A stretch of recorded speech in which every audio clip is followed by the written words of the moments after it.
Cabinet जो है वो 4-5 हो गई, लेकिन डेली वेजेस का जिक्र तक नहीं हुआ। और रिसेंटली जम्मू कश्मीर का जो 25-26 का बजट सेशन चल रहा है, इस बजट सेशन अभी बिल्कुल क्लॉक टावर के पास पीएचई वालों ने तमाम जो है चक्का जाम कर दिया। ये तमाम तस्वीरें आप जो है इस साइड से देख सकते हैं और ये तमाम लोग जो है प्रोटेस्ट कर रहे हैं। मेरे साथ बातचीत करने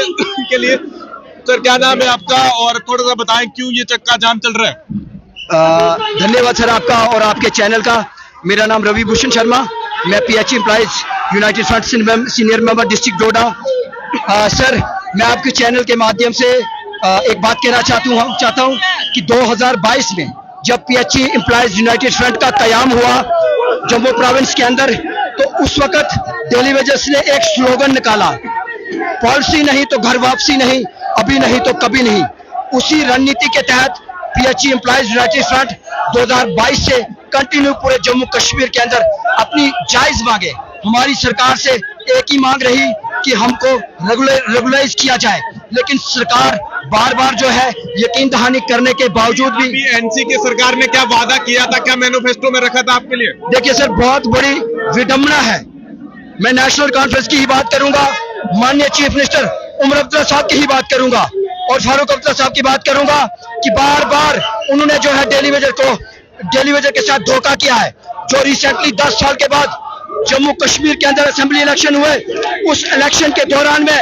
उमर अब्दुल्ला साहब ने अपनी टोपी हाथ में रखकर और जम्मू कश्मीर की आवाम और डेली वेजर से भीख मांगी थी कि अगर जम्मू कश्मीर आप नेशनल कॉन्फ्रेंस की सरकार बनाओगे, उमर सरकार बनाओगे, तो आते ही पहली कैबिनेट में जम्मू कश्मीर के डेली वेजर्स को रेगुलराइजेशन पॉलिसी देने का काम करेंगे। लेकिन उनकी कथनी और करनी में मैं फर्क आज बताना चाहता हूं। जो उन्होंने कहा था कि पहली कैबिनेट जो है वो 4-5 हो गई, लेकिन डेली वेजेस का जिक्र तक नहीं हुआ। और रिसेंटली जम्मू कश्मीर का जो 25-26 का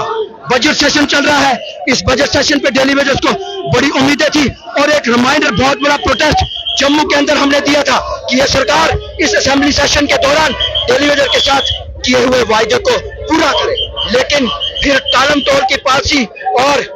जब हमने देखा कि इस बजट में डेली वेजर के लिए कुछ नहीं है, तो डेली वेजर ने जो है काम छोड़ हड़ताल पे जाने का फैसला लिया। और डेली वेजर पिछले 5 दिन से लगातार पूरे जम्मू कश्मीर के अंदर काम छोड़ हड़ताल पे है। उमर साहब से मैं कहना चाहता हूं कि उमर साहब,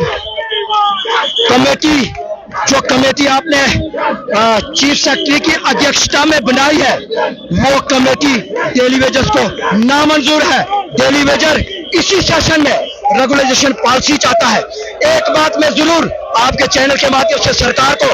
और उमर अब्दुल्ला साहब को कहना चाहता हूं कि अगर आप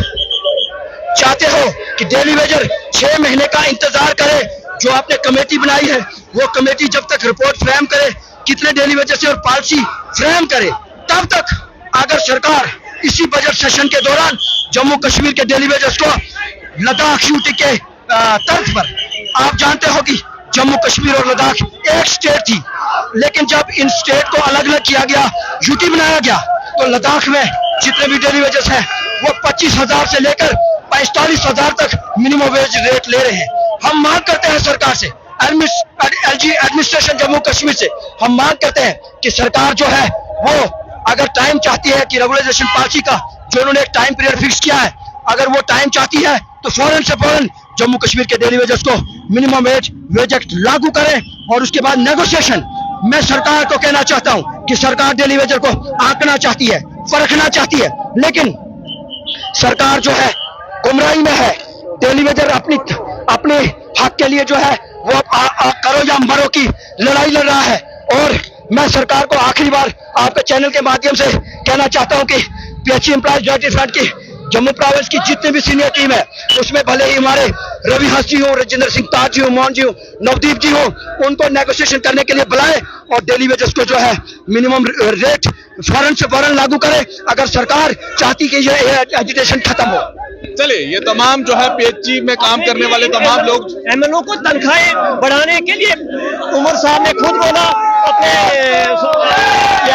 सुनील जी को कि आप हेल्प हम करो। लोग जो है देख सकते हैं किस तरह से प्रोटेस्ट कर रहे हैं और लगातार इस गोडा में चक्का जाम कर रहे हैं। फिलहाल अपनी मांगों को लेकर और एनसी सरकार को याद दिलाने का प्रयास कर रहे हैं किस तरह से उनने वादे किए थे इनसे और इनको वादों को पूरा भी करना चाहिए था। असेंबली में जो बजट अभी चल रहा था उनमें इसको उम्मीद थी कि कम से कम इनकी बात की जाएगी, लेकिन ये तमाम चीजें ना होने के कारण अब जो है ये तस्वीरें आप देख सकते हैं कि बिल्कुल क्लॉक टावर के आसपास ये तमाम लोग जो है फैले हुए, जिसमें साफ तौर पर ये दिखा रहे हैं कि किस तरह से एनसी की सरकार जिसने वादे किए थे वो जो है पूरा नहीं कर पा रही है।